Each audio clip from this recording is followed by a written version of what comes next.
Our next reader, the great Riley Womack, is a junior English major who likes to pretend he's as cool as the writers that inspire him. He understands he'll never create mojitos like Ernest Hemingway or hop a freight like Jack Kerouac, but he likes to pretend. Riley.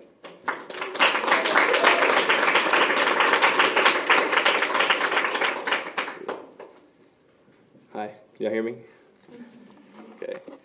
So my story, The Perfect Game, is written in the hard-boiled tradition of writers like Dashiell Hammett and Raymond Chandler. It's set in San Francisco.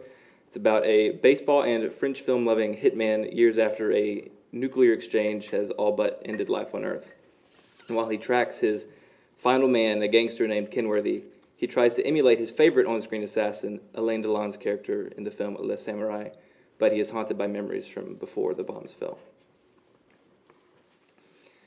Fog City Diner looked like a tribute to mid-19th century American futurism, a tribute to a time when the country held its future in its hands and its ideals shined like the blast of an H-bomb.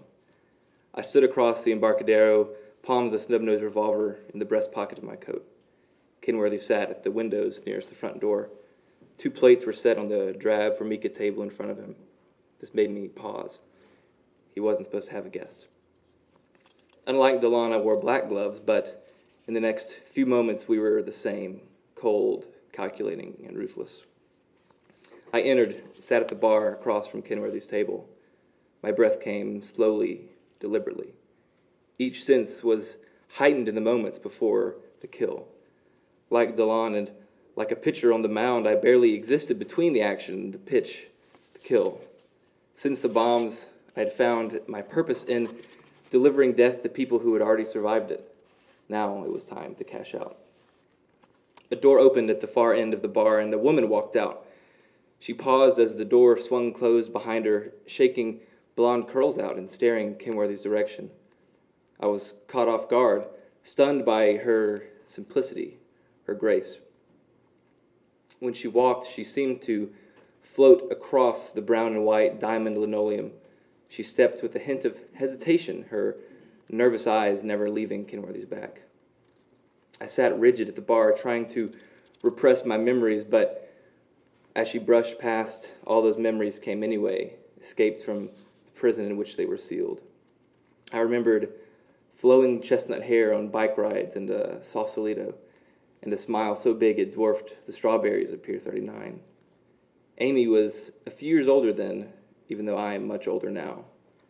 I remembered walking through the redwoods at sunset, feeling her warmth up against me as we carried each other through the towering trees. The good memories gave way to the bad, and I remembered watching her board that plane to D.C. on that final day before the world became fire. A lump formed in my throat. My heart pounded. I wasn't thinking straight. "Hey, pal," a voice said to my left. I turned and looked at a pale, thin man in a black leather jacket. Where had he come from? "You come to the city often?"